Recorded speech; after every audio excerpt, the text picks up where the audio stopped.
Welcome to Dr. Harmony, where we dive deep into the raw, unspoken truths of relationships and the incredible resilience of the human spirit. Today's story is a powerful testament to the fact that your current circumstances never define your ultimate worth. We are exploring a journey of betrayal, hidden agendas, and a stunning reversal of fortune that will leave you questioning who you can truly trust. This is a tale of a woman who was pushed to her breaking point, only to rise from the ashes like a phoenix. If you've ever felt undervalued or cast aside, this story is for you. Sit back, listen closely, and let's uncover the shadows of a marriage built on a foundation of lies and the ultimate triumph of a soul reborn. The air in our small, cramped kitchen felt heavy, thick with the scent of burnt coffee and the unspoken resentment that had been simmering between us for years. I was 45 years old, an age where I thought I would be enjoying the fruits of a lifetime of labor, yet I found myself standing before my husband. Feeling smaller than I ever had. Looked at me with a coldness that chilled me to my bone, his eyes scanning our modest furniture with a sneer of pure contempt. He didn't just dislike our life, he despised it, and by extension, he despised me. For years, he had made it clear that my family's lack of wealth was a stain on his reputation, a burden he was tired of carrying. He spoke of my parents as if they were a debt he could never repay, constantly reminding me that I had brought nothing to the marriage but my poverty-stricken bloodline. It wasn't just about the money, it was the way he used it as a weapon to strip away my dignity. On this particular evening, the insults felt sharper, more calculated. He paced the room, his voice rising as he recounted every perceived failure I had ever committed, most of which were simply the result of us struggling to make ends meet on his meager salary and my part-time earnings. He blamed my peasant mindset for our lack of progress, ignoring the fact that I had sacrificed my own dreams to support his. The psychological weight of his words was becoming unbearable. I looked at the man I had once loved and saw only a stranger fueled by bitterness. The betrayal wasn't just in his words, it was in the realization that he had never seen me as a partner, only as a disappointment. I felt a snap inside me, a quiet but definitive break. I realized that if I stayed, there would be nothing left of the woman I used to be. I didn't argue. I didn't cry. I simply walked to our bedroom and packed a single suitcase with my most essential belongings. Ha watched me from the doorway, a mocking smile playing on his lips, convinced I was making a hollow threat. He told me I'd be back within a week, begging for his forgiveness because a woman like me had nowhere else to go. I didn't look back as I walked out the door, the cool night air hitting my face like a long overdue blessing. I had no solid plan, no safety net, just a burning desire to disappear from the shadow of his cruelty. I boarded a bus heading toward the city, leaving behind the only life I had known for 2 decades. The journey was silent, my mind a whirlwind of fear and a strange, newfound spark of hope. The first few months were a blur of survival.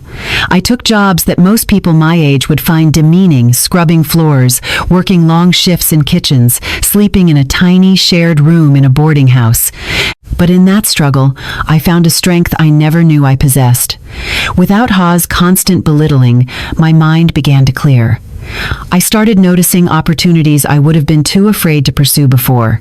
I met a woman, an elderly widow named Mrs. Gable, who ran a struggling textile business.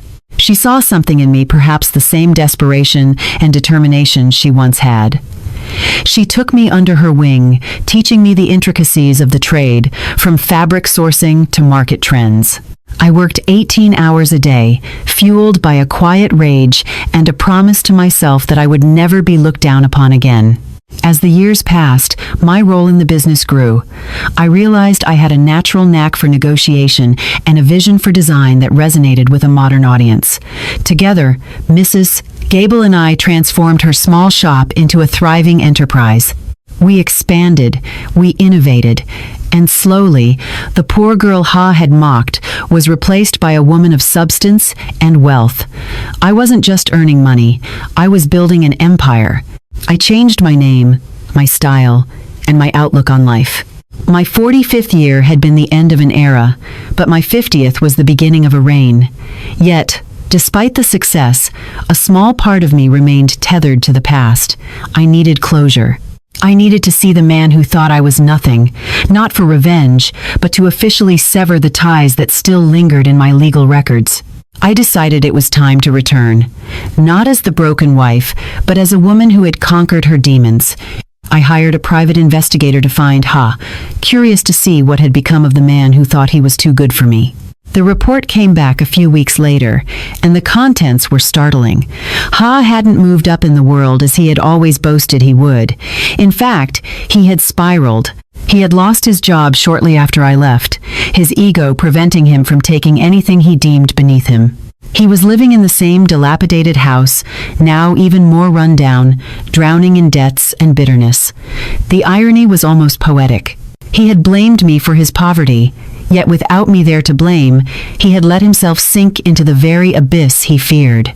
I prepared the divorce papers, making sure every detail was handled by the best legal team money could buy. I wanted the process to be swift and absolute. I drove back to my old neighborhood in a car that cost more than that entire house. The streets looked smaller, the houses more fragile than I remembered. When I pulled up to the gate, I saw him. He was sitting on the porch, looking much older than his years, his clothes tattered and his face etched with a permanent scowl. He didn't recognize me at first. To him, I was just another wealthy stranger lost in a poor neighborhood. But as I stepped out of the car and removed my sunglasses, I watched the color drain from his face. The silence between us was deafening, a bridge made of 5 years of silence and a lifetime of pain. Ah stared at me, his mouth hanging open slightly as if his brain couldn't process the image standing before him. The woman who had left him 5 years ago was a shadow gray, weary, and draped in the cheap fabrics of a life spent in the margins. The woman standing on his cracked driveway now was draped in tailored silk, her skin glowing with the confidence of someone who finally knew her own power. I didn't say a word as I approached him. I simply handed him the thick envelope containing the divorce petition. He took it with trembling hands, his eyes darting from the documents to my face, then back down to the legal jargon that spelled out the end of our connection. He looked pathetic. The man who used to tower over me with insults now seemed like a hollowed-out shell, a ghost of a bully. "Lynn?" he whispered, his voice cracking. "Is that really you?" I didn't answer the question. It didn't deserve an answer, because the Lynn he knew, the one he had crushed under the weight of his arrogance, was dead. I looked past him at the house. It was a ruin. Shingles were falling off the roof, and the garden I used to meticulously tend to preserve some semblance of beauty was now nothing but waist-high weeds and trash. It was a physical manifestation of his soul, neglected, bitter, and rotting from the inside out. He started to stammer, trying to find that old, sharp tongue of his, but the words wouldn't come. The power dynamic had shifted so violently that he was suffering from emotional whiplash. He looked at my car, then at my jewelry, and I could see the gears turning in his head, the greed beginning to replace the shock. You made it," he said, a sickeningly sweet tone creeping into his voice that made my skin crawl. "I always knew you had it in you, Lynn. I was just trying to push you, to make you stronger. It was tough love." The audacity of his lie was almost impressive. He was trying to take credit for the success I had built out of the wreckage he caused. He reached out to touch my arm, but I stepped back with a look of such profound disgust that he froze. I told him he had 24 hours to sign the papers and that my lawyers would handle the rest. I told him I wanted nothing from him, not that he had anything left to give. I turned to walk away, but he followed me, his voice rising in a desperate plea, asking for a second chance, talking about our future. He didn't realize that the us he was referring to had died the moment he mocked my parents' poverty while they were on their deathbeds. He didn't realize that every time he called me a worthless peasant, he was hammering a nail into the coffin of our marriage. As I sat back in the car, I felt a strange sense of emptiness. I had expected to feel a surge of triumph, a moment of, "I told you so," but looking at him only made me feel a deep, mournful pity for the years I had wasted trying to earn the respect of a man who wasn't capable of giving it. I watched him in the rearview mirror as I drove away. He was standing in the middle of the street, clutching the divorce papers like a lifeline, looking smaller and smaller until he disappeared into the dust of the old neighborhood. Back in the city, the demands of my business took over, but the encounter had stirred up memories I had tried to bury. I remembered the early days of our marriage when I truly believed his ambition was for both of us. I remembered how he slowly began to isolate me from my family, whispering that they were dragging us down with their needs. He had orchestrated a narrative where he was the savior and I was the burden. It was a classic scam of the heart, making me believe I was lucky to have him so I wouldn't notice he was the one draining my spirit. My success in the textile industry wasn't just about money.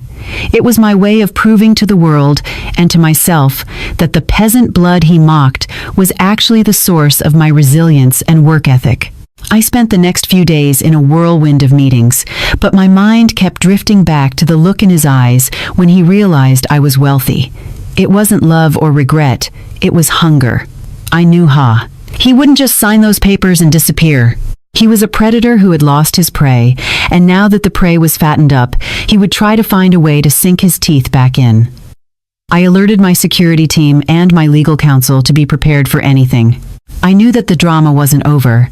It was just entering a new, more dangerous phase. He had spent years devaluing me, and now he would likely spend the rest of his life trying to claim a stake in the value I had created without him.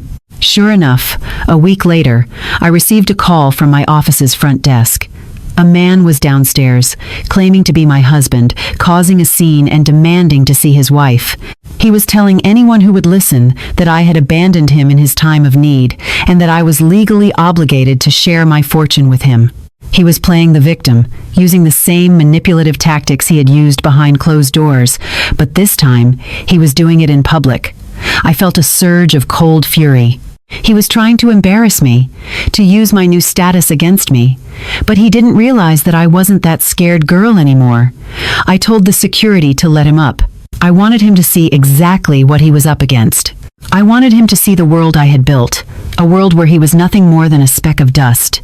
When he walked into my corner office, he looked out of place, like a scavenger who had accidentally wandered into a palace. He tried to look imposing, squaring his shoulders, but his cheap, stained suit gave him away. He started shouting before the door even closed, accusing me of being a heartless gold digger who had forgotten where she came from. The irony was so thick it was suffocating. He, the man who had obsessed over status and wealth, was calling me a gold digger for being successful. I sat behind my mahogany desk, calm and composed, letting him exhaust himself. When he finally stopped to catch his breath, I looked him dead in the eye and asked a single question. How much is it going to take for you to sign the papers and never speak my name again? Ha's face contorted into a mask of feigned injury, his eyes welling with crocodile tears that didn't reach his cold, calculating pupils. How much? He repeated, his voice dropping to a theatrical whisper. Is that all I am to you now, Lynn? A price tag? After all the years I supported you, after I took you in when your family had nothing, you want to buy me off? He began to pace my office, his fingers trailing over the expensive leather chairs, his touch leaving a metaphorical grease stain on everything he touched. He was trying to rewrite history in real time, painting himself as the benevolent benefactor and me as the ungrateful runaway. He didn't realize that I had kept every ledger, every memory of his cruelty, and every instance where he had withheld money for food just to see me crawl. I leaned back, my silence acting as a mirror to his desperation. The drama he was trying to create was failing because I refused to play the supporting role in his play. You didn't support me. Ha! I said firmly, my voice cutting through his monologue like a blade. You imprisoned me. You used my poverty as a chain to keep me tethered to your ego. And as for my family, you didn't take me in. You separated me from the only people who actually loved me so that you could be the only voice in my head telling me I was worthless. His face shifted then, the mask of the victim slipping to reveal the predator underneath. He stopped pacing and leaned over my desk, his breath smelling of stale cigarettes and failure. "You think you're so smart because you have a fancy office and a driver," he hissed, his voice low and dangerous.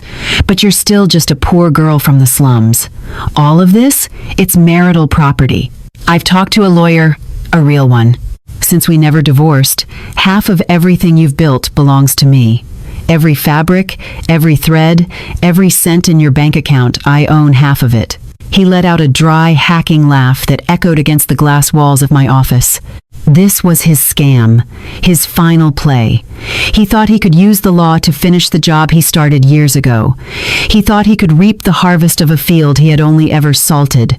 I felt a slight chill, not because I was afraid, but because I realized how far a person could fall when they lacked a soul.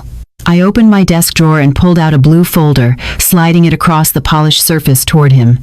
He looked at it suspiciously. "What's this?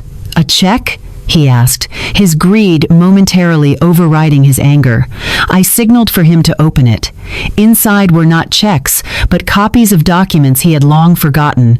They were records from the year I left, records of the debts he had hidden from me, the gambling losses he had covered by forging my signature on loan applications, and the proof that he had been siphoning the small inheritance my parents had managed to leave me.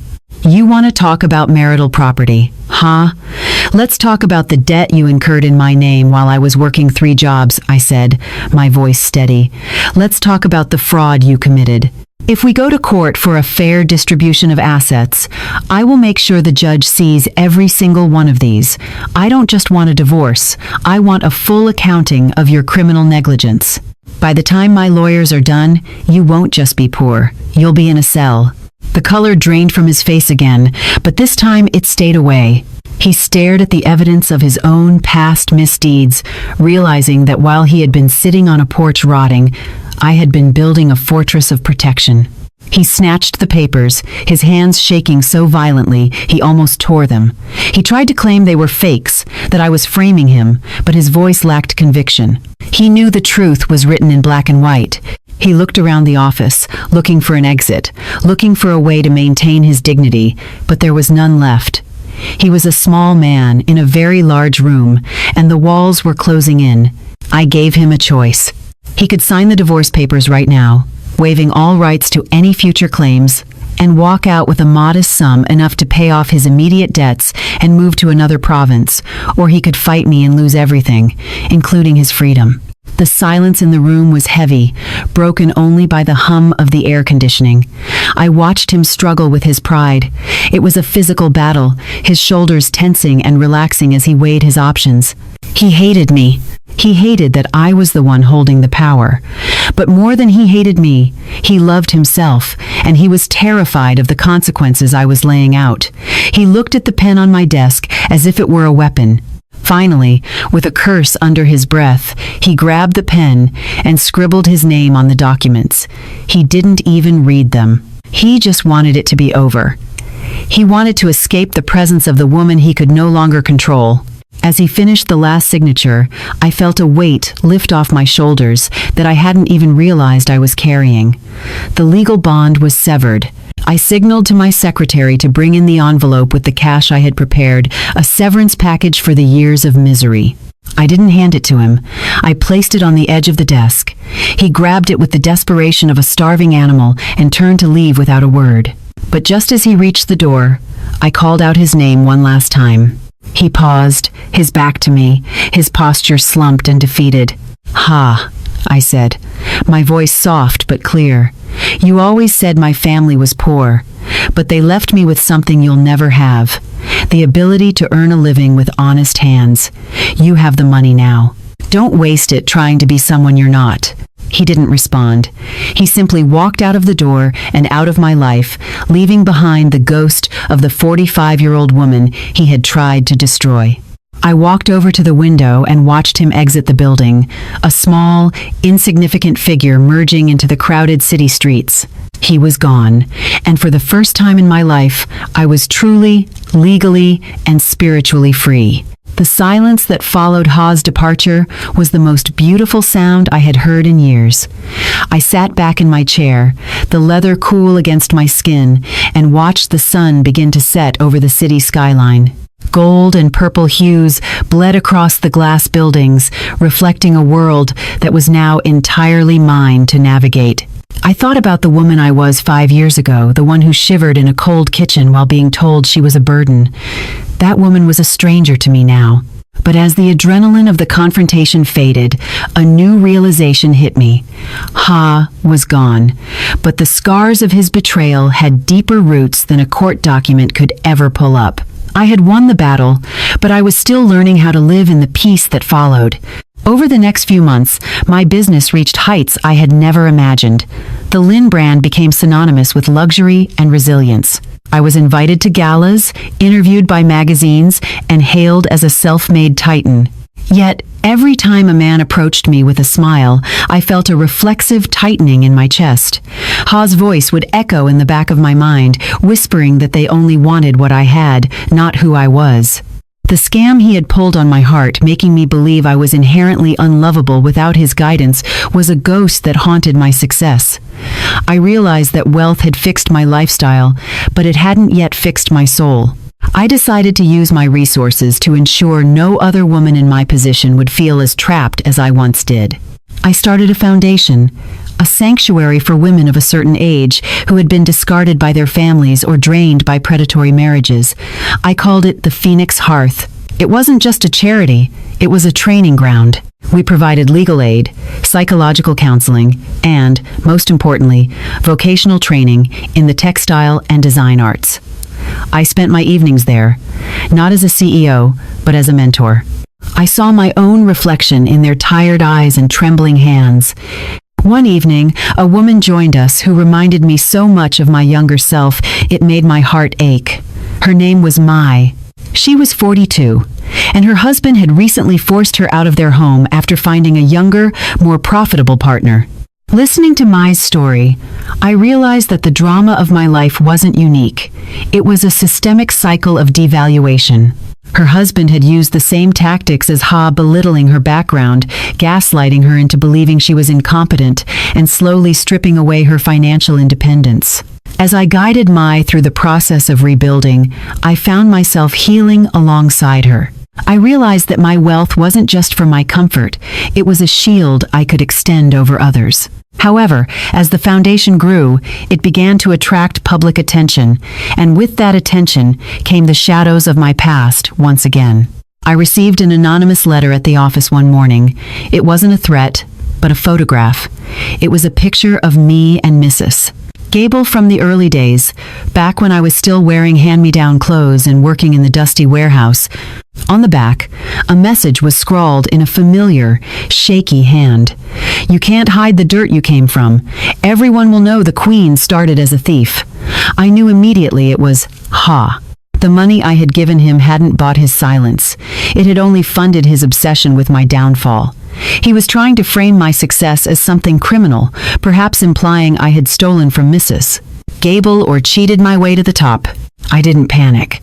Panic was a luxury for the weak, and I had long ago traded my weakness for strategy. I called my head of security, a man named Nguyen, who had been with me since the beginning. I showed him the letter. "He's watching me," I said, my voice devoid of emotion. Nguyen nodded, his expression grim.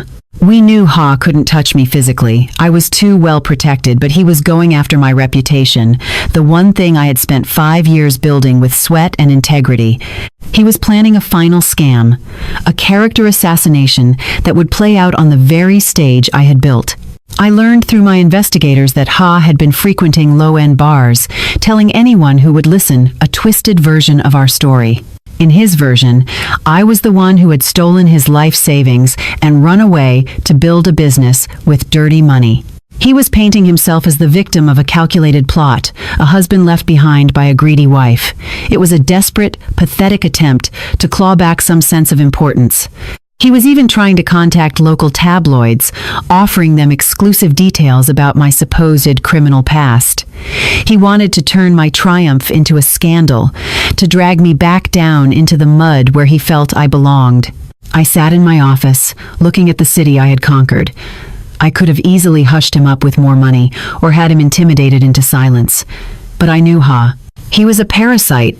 As long as he thought he could draw blood, he would never let go. I needed to end this once and for all, not by hiding, but by stepping directly into the light. I decided to organize a massive charity gala for the Phoenix Hearth, inviting every major media outlet and business leader in the province. If he wanted to tell a story, I would give him the biggest audience possible, but it wouldn't be the story he expected. The preparations for the gala were meticulous, a grand stage set for a drama that Ha couldn't possibly anticipate. I knew he was watching, his eyes fixed on the glitter of my success like a moth drawn to a flame that would eventually consume it. My team leaked the details of the event purposely, ensuring that the exclusive nature of the night reached the ears of the very tabloids Ha had been courting. I wanted him there. I wanted him to see the full extent of the world he thought he could dismantle with a few lies and a bitter heart. He believed he held a secret that could break me, but he failed to realize that the truth is only a weapon when it's hidden. Once it's bared to the sun, it becomes a shield. On the night of the gala, the ballroom was a sea of silk, champagne, and the low hum of powerful people discussing the future. I stood at the top of the marble staircase, dressed in a gown of deep crimson, the color of blood, of passion, and of survival. I looked down at the crowd and saw Nguyen signal to me. Ha had arrived. He had used some of the severance money I gave him to buy a tuxedo that didn't fit right, and he had managed to slip past the outer security by claiming to be my guest of honor. He moved through the room with a swagger that was entirely unearned, clutching a tattered folder as if it contained a royal decree. He looked like a man who thought he was about to reclaim his throne. I waited until the room was at its peak of energy before I took the stage. The lights dimmed, and a single spotlight found me. I could see Ha near the front, his face twisted in a smug grin, his hand already reaching into his folder to pull out the evidence of my supposed crimes. He was waiting for the perfect moment to interrupt, to scream his accusations and watch my world crumble. But I spoke first. I didn't talk about fabrics or profit margins. I talked about a 45-year-old woman who was told she was nothing because her parents were poor. I talked about the psychological warfare of being called a peasant by the person who was supposed to protect you. The room went silent. The socialites and CEOs paused, their glasses halfway to their lips. I shared the story of the thief, how I had stolen my own life back from a man who tried to own my soul. I projected the very photograph Ha had sent me onto the giant screens behind me. The image of the weary, dusty Lynn, standing next to Mrs. Gable, filled the room. "This man," I said, pointing toward the shadows where Ha stood, "sent me this to remind me of where I came from. He thought I would be ashamed of my struggle. He thought that by showing you my poverty, he could invalidate my success." I watched Ha's grin vanish. He froze as the eyes of hundreds of people turned toward him. He wasn't the whistleblower he imagined. He was the villain of the story being told by the survivor. I continued, my voice gaining strength. "I am not ashamed of this woman. She is the one who worked 3 jobs. She is the one who took the insults and turned them into ambition. And the man who sent this? He didn't just mock my past. He tried to forge my future through debt and deceit." I then displayed the bank records of his gambling debts and the forged signatures he had used against me years ago. The gasps from the audience were like a physical wave hitting him. Ha tried to speak, to shout that I was lying, but his voice was drowned out by the sheer weight of the truth. He looked around and saw not pity or shock at my origins, but a profound, chilling disgust directed at him. He was a small, bitter man who had tried to blackmail a woman for the crime of being poor and then becoming strong. I had effectively neutralized his only weapon by making it the centerpiece of my triumph. He realized then that he had no power here. This wasn't his house where he could scream and break things. This was my empire, and he was nothing more than an intruder who had been invited just to be exposed. Security moved in quietly, not with force, but with a firm presence that guided him toward the exit. He didn't fight back this time. He looked broken, his tuxedo jacket sagging off his shoulders as if the weight of his own malice had finally become too heavy to bear. As he was led away, I turned back to the audience and announced a $1 million donation to the foundation in the name of every woman who had ever been told her background was a barrier to her brilliance. The applause was thunderous, a roar of validation that echoed through the ballroom and deep into the parts of me that had once felt so hollow. That night, after the guests had gone and the lights were dimmed, I sat on the edge of the stage alone. The drama was finally, truly over. There were no more files, no more threats, and no more ghosts.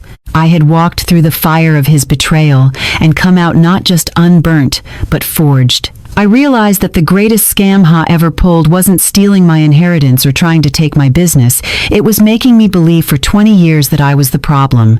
The truth was, his hatred of my poverty was always just a reflection of his own inner lack. I was rich long before I had money. I just hadn't known it yet. In the weeks following the gala, the story of my confrontation with Ha became a legend in the city's business circles. People didn't see me as a victim. They saw me as a strategist who had played a master hand against a ghost from the past. But while the public celebrated my victory, I found myself retreating into a period of quiet reflection. The high-octane drama of the past few months had left me drained. I had spent so much energy proving Ha wrong that I hadn't stopped to ask myself what I truly wanted for the next 40 years of my life. My success was undeniable, but I realized that true wealth isn't just about the balance in a bank account. It's about the peace of mind that comes when you no longer have anyone to prove anything to. I decided to take a sabbatical, leaving the daily operations of the textile empire in the capable hands of my board of directors. I needed to reconnect with the poor girl Ha had so viciously mocked, not to relive her trauma, but to honor her strength. I traveled back to the rural village where I was born, a place I hadn't visited since my parents passed away. The village had changed, yet it remained the same. The smell of wood smoke in the morning, the sound of the river rushing over stones, and the sight of women working the fields with an endurance that put my corporate board meetings to shame. Here, my expensive clothes and status meant nothing. I was just Lynn, the daughter of the honest farmers who had died with nothing but their dignity. I bought a small piece of land near the river and began to build a simple home. It wasn't a mansion, it was a sanctuary made of local stone and timber. As I worked with the builders, getting my hands dirty and feeling the sun on my neck, I felt a sense of healing that no luxury spa could provide. I was returning to my roots on my own terms. One afternoon, while I was sitting by the river, an old woman from the village approached me. She had been a friend of my mother's. She looked at me, her eyes clouded with age but sharp with wisdom, and said, "You went far away to find what you already had inside you, didn't you, child?" Her words hit me with the force of a revelation. All the wealth I had accumulated was just a byproduct of the resilience my parents had instilled in me in this very soil.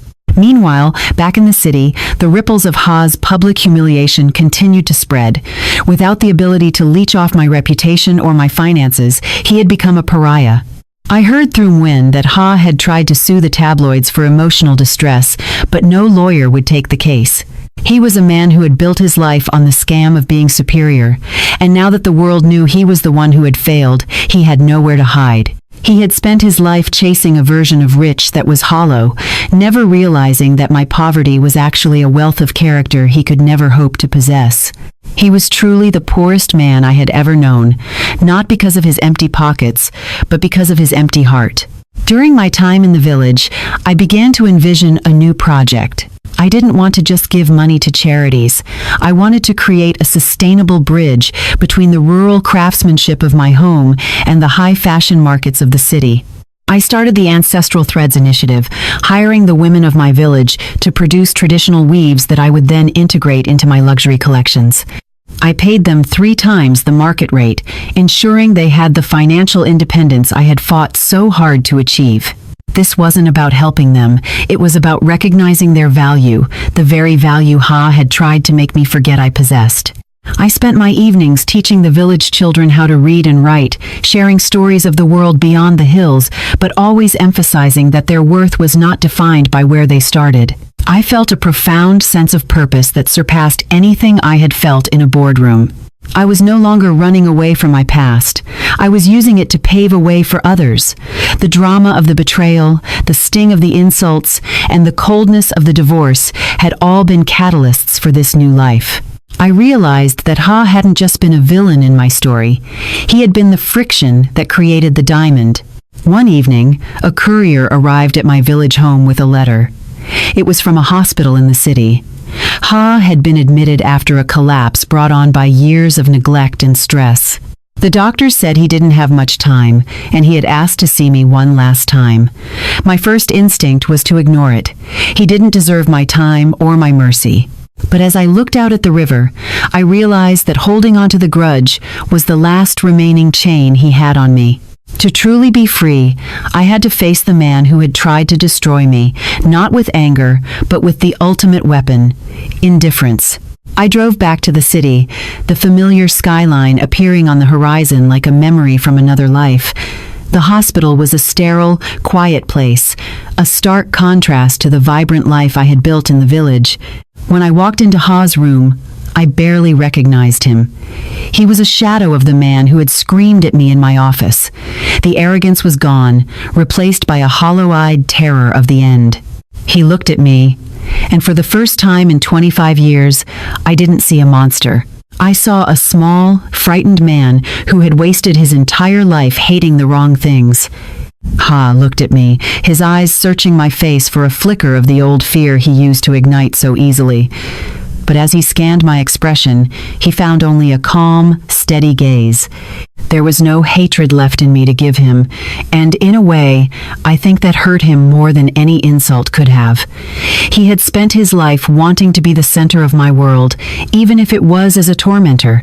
To see that he had become a total stranger, someone who no longer held the power to even make me angry, was his final defeat. He tried to speak, his voice a dry rasp that barely carried across the sterile hospital room. "Lynn," he coughed, his thin hand trembling on the white sheets. I made mistakes. The money. I just wanted us to be more than what we were. I wanted to be someone. It was the same old scam, the same tired narrative where he was the misunderstood dreamer instead of the calculated abuser. Even on his deathbed, he was trying to manipulate the memory of our marriage. He wasn't apologizing for what he did to me. He was apologizing for the fact that his plan hadn't worked. He was mourning the loss of the life he thought he deserved, a life built on the backs of people he considered beneath him. I sat in the plastic chair beside his bed, not out of affection, but as a final witness to the end of a long, dark chapter. "You were someone." "Ha," I said quietly. "You were a husband who chose cruelty over companionship. You were a man who had a loyal partner and decided to trade her dignity for your ego. You didn't need wealth to be a good man. You needed a heart. You had everything you needed to be happy in that small house, but you were too busy looking at what everyone else had to realize what you were throwing away." He closed his eyes, a single tear tracking through the deep wrinkles of his face. He asked me then if I could ever forgive him. It was a heavy question, one that carried the weight of 20 years of psychological warfare. I thought about the nights I had cried myself to sleep, the way he had mocked my parents' threadbare clothes, and the way he had tried to ruin my reputation even after I had given him a way out. Forgiveness is a word people throw around easily, but in the real world, it's complicated. I realized that I didn't need to forgive him for his sake. I needed to release the memory of him for mine. "I forgive you for being too small to see my value," I told him. "And I forgive myself for staying as long as I did. But we are not us, Ha. We haven't been for a long time. I've built a life where your name is never spoken, and your shadow never falls. I'm going to walk out of this room, and I'm going to go back to my village, and I'm going to continue building a world that values the very things you despised. That is my closure." I stood up, smoothing my coat. He reached out as if to grab my hand, but I stepped back. The time for touch had long since passed. As I walked down the hospital corridor, I felt a profound sense of lightness. The air seemed easier to breathe, the lights brighter. The drama that had defined my middle age was over. I had seen the beginning, the middle, and now the end of the man who tried to rewrite my story. I drove away from the hospital, not toward my corporate office, but toward the highway that led back to the mountains. I had a foundation to run, a village to support, and a life to live that was entirely my own. The wealth I had acquired was a tool, but the freedom I had earned was the real prize. I spent the following months focusing entirely on the Ancestral Threads project. We held our first exhibition in the city, but instead of professional models, I invited the women of the village to walk the runway. They wore the designs they had woven with their own hands, their faces proud and unbowed. I stood in the wings, watching as the elite of the city stood to applaud these peasant women. I saw the way the world looked at them not with pity, but with awe at their skill and their history. It was the ultimate reversal of the narrative Ha had tried to impose on me. I had taken the dirt he claimed I came from and turned it into gold. One of the women, a young girl named Hoa, who had been orphaned young, came up to me after the show. She looked at the bustling crowd and then back at me, her eyes shining. "Miss Lin," she said, "I never knew our stories were worth this much." I hugged her tightly, feeling the pulse of a new generation that would never have to endure what I did. "Your story is the most valuable thing you own, Hoa," I whispered. "Never let anyone tell you it's a burden. It's your map to wherever you want to go." In that moment, I knew that every hardship I had faced had been worth it, if only to be able to say those words to her. The success of the Ancestral Threads exhibition was the final piece of the puzzle I didn't know I was missing. It wasn't just about the financial gain, it was the emotional restitution.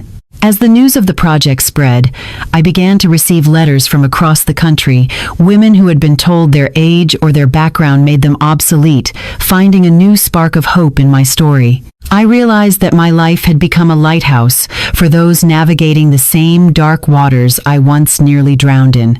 But as the fame grew, so did the complexity of managing an empire built on such personal foundations. I had to ensure that the harmony within me, the part that sought balance and truth, remained louder than the noise of the corporate world. I returned to my city office for a brief period to finalize the transition of my company into a social enterprise. I wanted to ensure that long after I was gone, the profits would continue to flow back into the communities that created the value. It was during one of these late-night sessions that Nguyen, my trusted head of security, walked in with a final report. Ha had passed away peacefully in his sleep 2 days after my visit. There were no family members to claim him, no friends to mourn his passing. The man who had been so obsessed with status and legacy had left none behind. I felt a quiet ripple of sadness, not for the man he was, but for the man he could have been if he hadn't let bitterness consume him. I arranged for a simple, dignified burial in a quiet cemetery on the outskirts of the city. I didn't attend, but I paid for everything. It was the final act of a wife who had once promised to be there until death do us part. I had kept my vow in my own way, even if he had broken every promise he ever made to me. With that final chapter closed, I felt a strange urge to visit our old house one last time. I wanted to see the place where the poor girl had finally decided to fight back. I drove the familiar route, but as I turned onto the street, I saw that the neighborhood was undergoing a radical transformation. Developers had moved in, and the old, decaying structures were being torn down to make way for new life. I stood before the plot of land where our house once stood. It was gone. The cracked porch, the weeds, the heavy air of resentment, all of it had been leveled. In its place was a construction crew laying the foundation for a community center. I smiled to myself, realizing the universe had a way of clearing the path when we are ready to move forward. The physical evidence of my misery had been erased, replaced by something designed to bring people together. I felt a profound sense of gratitude for the journey. If Ha hadn't been so cruel, I might have stayed in that kitchen forever, slowly fading away. His betrayal was the spark that forced me to find my own light. I spent the afternoon walking through the city, anonymous among the crowds. I watched people rushing to their jobs, couples arguing on street corners, and elderly men playing chess in the park. I saw the drama of life playing out in 1,000 different ways, and for the first time, I felt like an observer rather than a participant in the chaos. I had reached a plateau of peace that felt untouchable. My phone buzzed with a message from the village. The first harvest of the new silk season was ready. I felt a surge of excitement that no bank notification could ever match. My heart belonged to the mountains now, to the rhythm of the looms and the laughter of the women I had come to call my family. Before leaving the city for good, I made one last stop at the cemetery where my parents were buried. I had replaced their modest headstones with beautiful marble ones years ago, but today, I didn't bring flowers. I brought a piece of the first fabric woven by the Ancestral Threads project. I laid it on the grass between them, the intricate patterns shimmering in the afternoon sun. "I did it," I whispered into the wind. "I took the name you gave me and I made it mean something." I felt a warmth spread through my chest, a sense of approval that transcended the physical world. I wasn't just the daughter of poor farmers anymore. I was the architect of a new future for people just like them.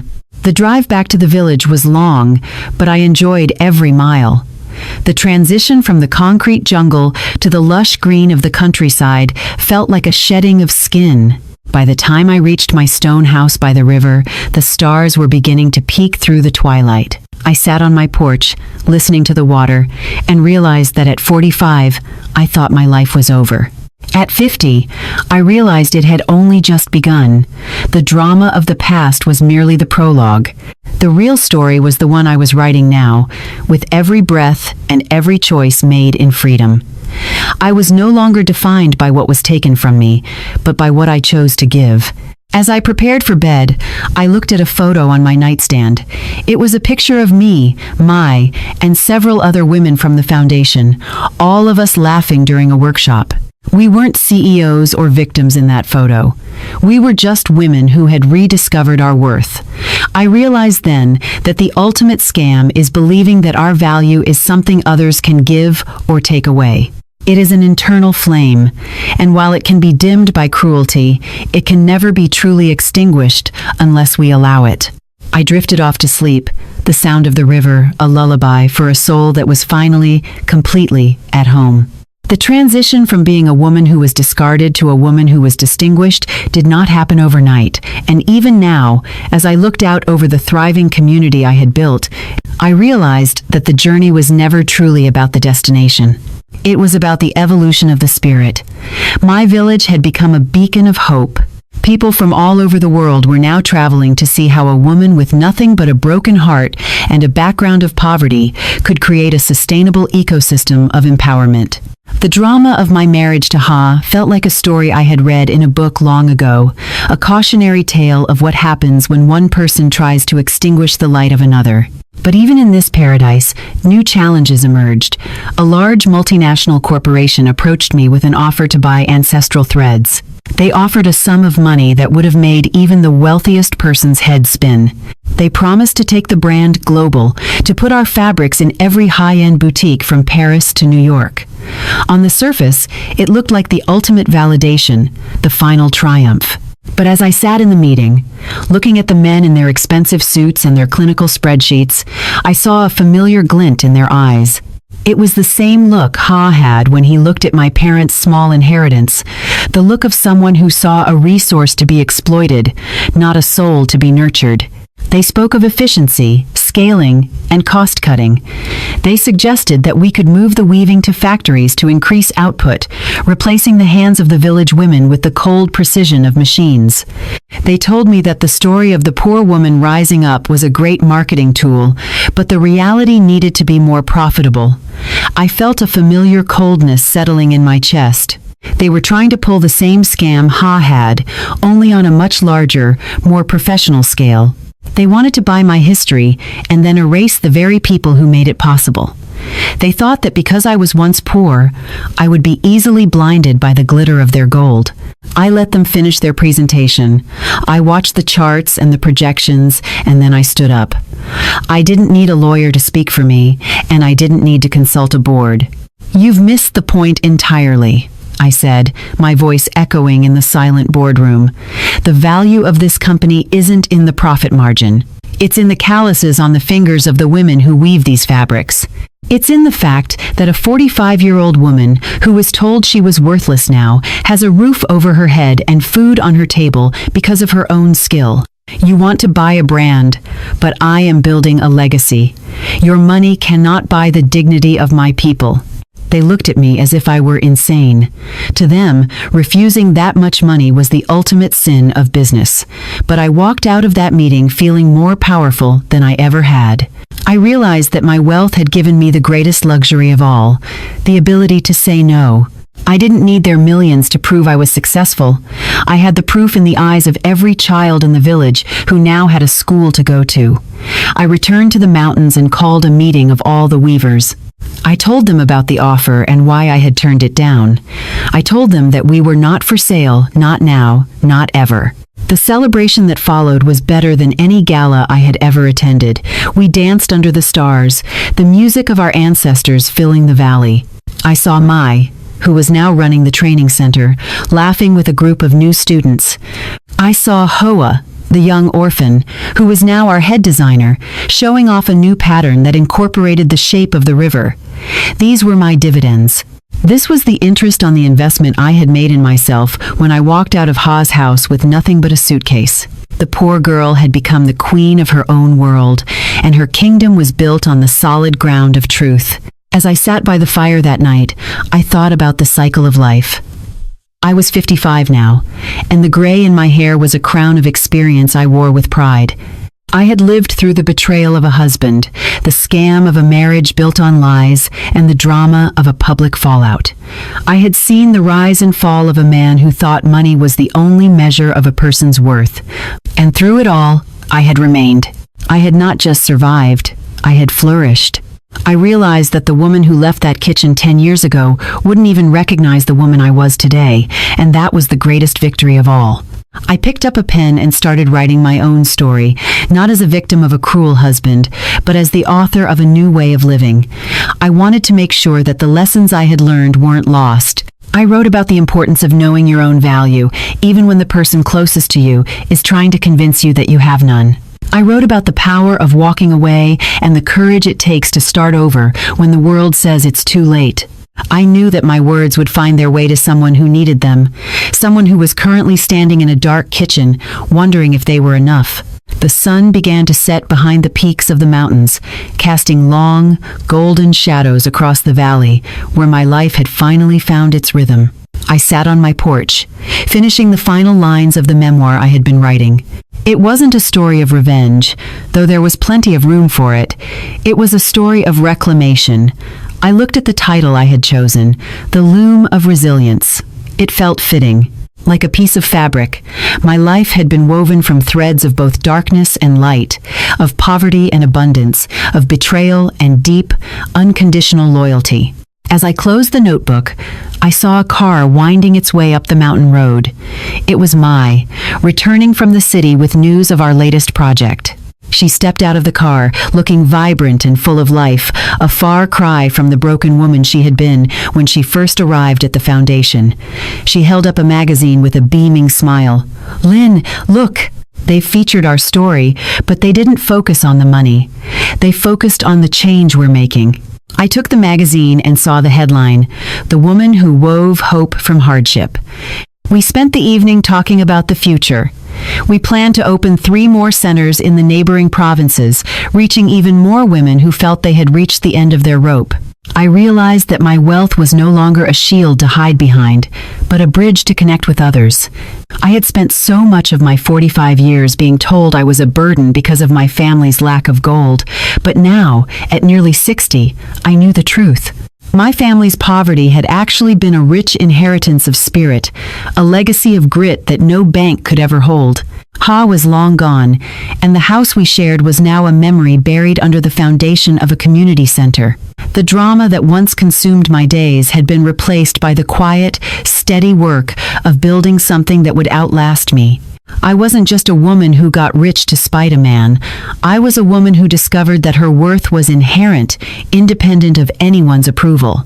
The scam was finally over, and the truth had set me free in ways I never thought possible.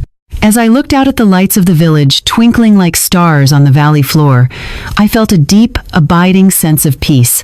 I had walked through the fire and come out not just whole, but expanded.